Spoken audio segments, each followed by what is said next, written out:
What's up, everybody? I'm Raf, and this is the very beautiful, the very talented Miss Bardobee. So, everything in life is a work in progress, right? Red Ribbon Reptiles is no different. From everything from the food that we feed these guys to the animals themselves, and especially their enclosures too, to try to give them the most natural, kind of most enriching life that we can give them. So today we're very excited to share with you how we worked on making Bardobee's enclosure and life a little bit more natural, a little bit more enriching. So before we get into that, if you guys like reptile content and that's what you do on YouTube, you're like me, you go on YouTube and just watch a bunch of different reptiles and things like that, then go ahead and like and subscribe to this channel. It helps a lot, and it pays for all my lashes and wounds from Bardobee clawing at my neck like that. So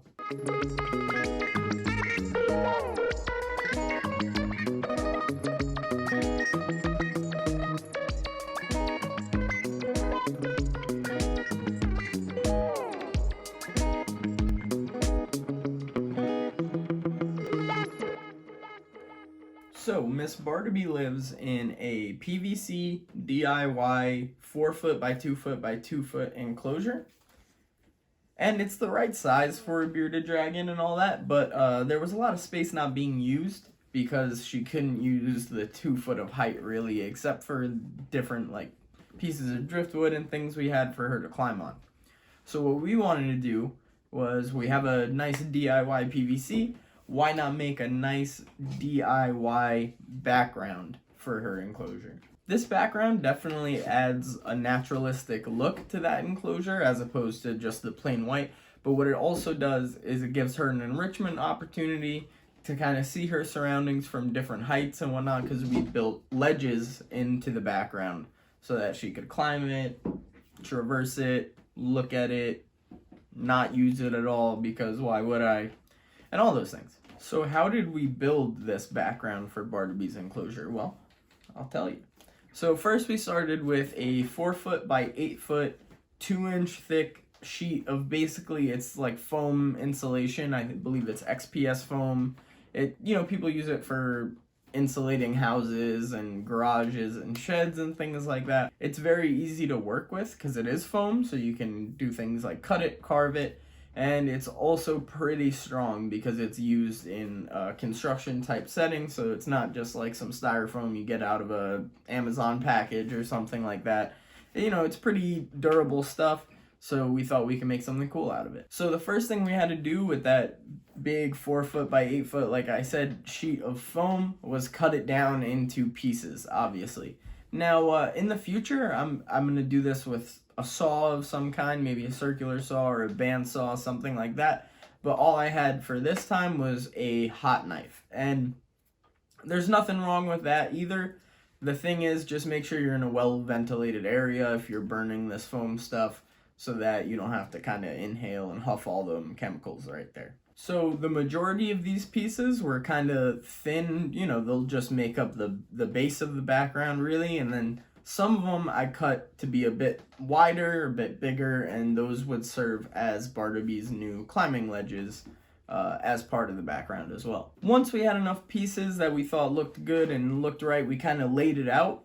So yeah, we're using the foam, but we actually were using like a 1/8 inch thick baseboard to kind of serve as the baseboard of the background. And once we had the layout the way we wanted it, the next step was going to be to make those pieces look a bit more naturalistic, about a little bit more like a rocky outcrop in the outback of Australia, where Beep's ancestors are from. Definitely not her. She wouldn't make it in the wild. She needs to be fed.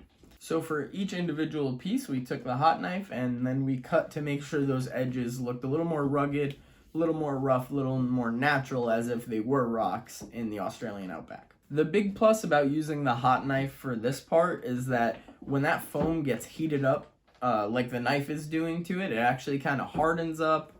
Some of it will melt a little differently, so it gives you more of that natural look, and it makes those cut edges a little more durable, since they're going to be on the outside anyway dealing with Bardobee's claws. It was helpful that they hardened up like that. So once we had a bunch of regular foam disguised as rocks, the next thing we did was silicone those pieces straight onto the baseboard the same way we had it laid out when we got that layout that we thought looked nice. And then all we had to do from there was wait for the silicone to cure. So we put it in a safe place overnight, and the next morning we had the beginnings of a background, really. It started to get that natural look with all the rough edges placed together. But the next thing we had to do was, since there were a bunch of little gaps and cracks within that background, we added spray, like expanding foam, to just fill up all the cracks. So we waited for that to cure as well, and once it was all cured and all done, again, it's expanding foam, so it was obviously taking up a lot more space than we wanted to. We kind of carved out to make it flow smoothly with the rest of the foam and really tie together the look of a rocky outcrop. All that was really left to do from there was get to painting. So for the paint, we actually used, it's not really paint, it's a sealant, it's a masonry waterproofer. It's called Dry Lock. This stuff is really good. It's plain white, but it's tintable. So we also got some concrete color, and that way we could change the color up. Got a few different colors. We went with a charcoal, a terra cotta for that reddish look, and a light brown. And so we did one layer at a time. The first layer was the charcoal. Now this was the base layer, so we laid it on really nice and thick, and then even after that first layer, like I said, it's a sealant, not really a paint. So as it dries, it kind of compresses itself and shrinks a little bit, so we were left with a bunch of little pinholes. But since the charcoal was that base layer, and it was kind of the background for the colors, really. So we wanted to make sure the whole thing was a solid charcoal. So we had to go back with some smaller paintbrushes and make sure we covered up all those little pinholes and gaps. And after doing that a couple of times, it was ready for some color. So the next layer we applied was the Terra Cotta layer. Now Terra Cotta has that nice red color. And so, little geography lesson, Bardobee is a central bearded dragon. There are a bunch of different types of bearded dragons, but this is the central bearded dragon, most commonly kept in herpetoculture, especially here in the United States. So they're from Central Australia, and a term used for Central Australia is the red center, because those rocks and that sand have this kind of like a red tint to it, which you don't see too many other places. You know, maybe thinking about, it looks kind of like the Grand Canyon, I guess, something like that. So the Terra Cotta really helped with making it have that nice red tint to it.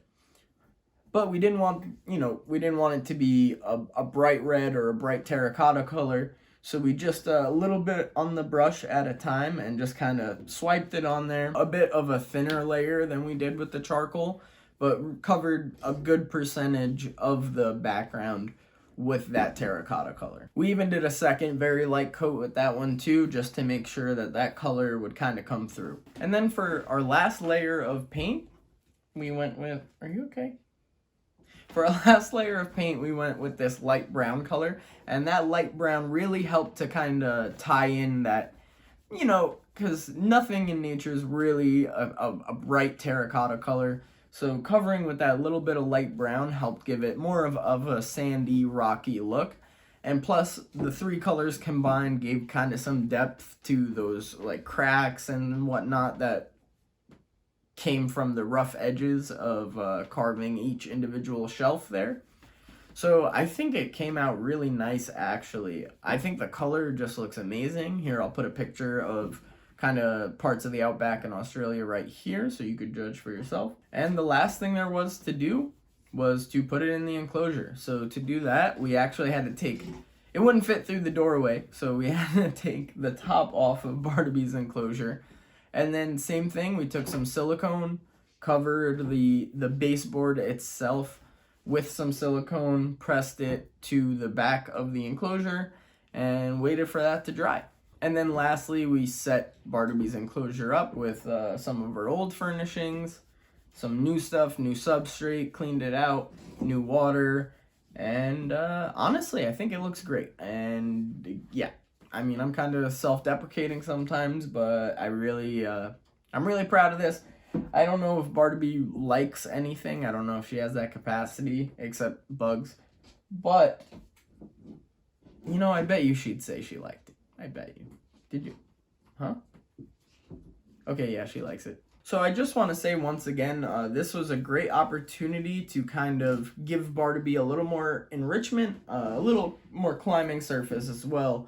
But, you know, something that's overlooked a lot in reptile keeping is the enrichment of the animal. Because, you know, there are a lot of people that go with minimalist setups or, you know, like paper towel substrate and all that. And it's fine. I mean, the first order of business, right, is to keep the animal healthy. So if that's your best way to keep the animal healthy, then go for it.